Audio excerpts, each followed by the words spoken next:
Erwan, bonjour. Bonjour.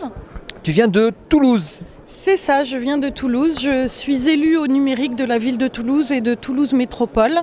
Donc je m'occupe de toute l'innovation, du développement du digital, y compris de la mise en place de tout ce qui est connectique, mais aussi des services aux administrés. D'accord, donc c'est pas que de la tuyauterie, il y a des services qui vont avec.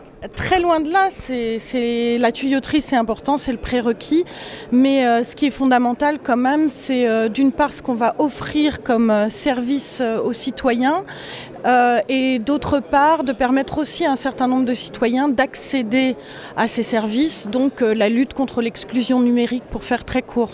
D'accord. Accéder aux services, c'est tout ce qui est données ouvertes, open data ?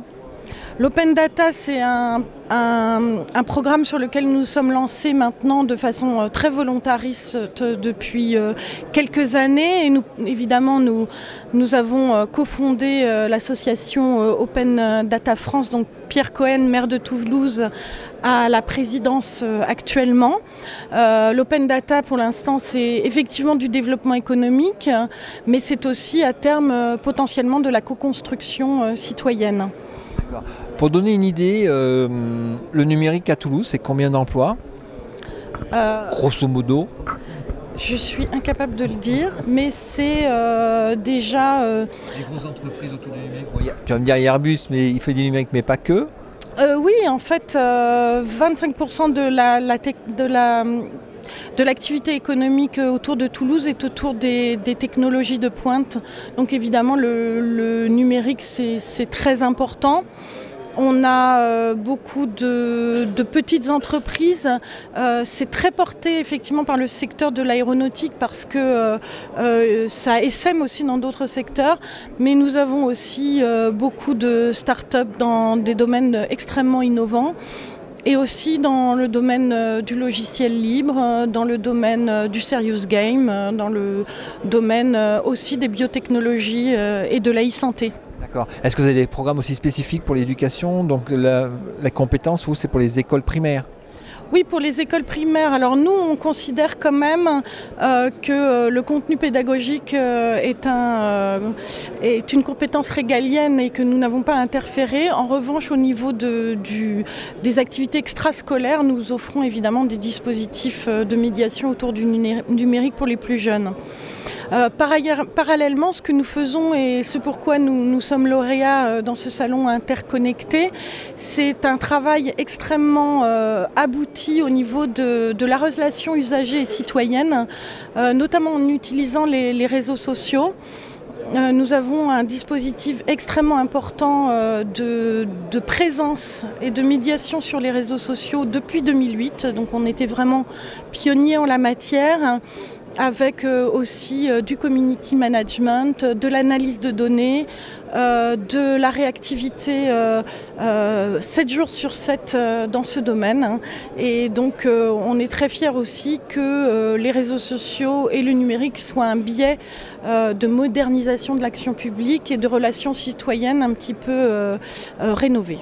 D'accord, donc concrètement, c'est des pages Facebook sur des thèmes, sur des thématiques, sur des événements, avec des gens qui sont derrière, qui font de l'animation, qui recueillent les informations, les commentaires, les likes, tout ça? Oui, c'est même plus que ça. En fait, on a choisi de privilégier non pas la quantité, mais vraiment la qualité du réseau, c'est-à-dire de créer des communautés vraiment agissantes au sein du réseau. C'est pas que Facebook et Twitter. On est présent sur une demi-douzaine de réseaux sociaux, avec des interactions au niveau de la photographie, au niveau des vidéos, au niveau de l'ensemble. Des événements, des grands festivals culturels, des grands événements sportifs. Et donc ça vient de la collectivité, mais ça vient aussi de toute la communauté internautes toulousaines qui interagissent pour créer une vraie émulation sur les réseaux. Donc le réseau, même s'il est mondial, a un impact en local. Ça, on le sait bien que le réseau, bien sûr, chacun de partout peut accéder à des informations mondiales, mais on sait bien que ce qu'on recherche le plus, ce sont des informations locales, et ce sont des informations aussi venues des promoteurs des loisirs, promoteurs des services locaux et avant tout l'institution. Donc ça permet d'humaniser l'institution, de donner un certain nombre d'informations, d'offrir un certain nombre de services. Et c'est bien notre rôle que d'offrir des services à nos communautés au niveau local. Une dernière question parce que tes collègues t'attendent. Qu'est-ce que tu viens chercher ici aux Interconnectés à Lyon ? Alors, les Interconnectés, c'est un rendez-vous important puisque se retrouvent un grand nombre de collectivités et aussi d'acteurs du numérique au niveau national. Donc nous, on est venus, on est quand même une bonne petite délégation de Toulouse. On est venus pour interagir avec les autres. On est venus aussi pour défendre notre projet en tant que lauréat d'un prix des Interconnectés.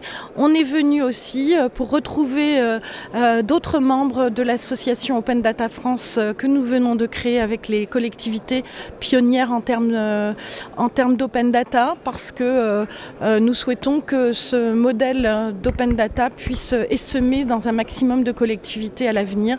Et c'est pour ça qu'on a créé l'association et que nous sommes là ici aujourd'hui. Alors, puisque vous êtes initiateur quelque part d'Open Data France, Oui. Je te propose demain matin, tu me ramènes tout le petit monde d'Open Data France ici ? Avec plaisir, Montpellier, Rennes, PACA et bien d'autres, on sera là demain matin. Bon, ça marche, à demain. À demain.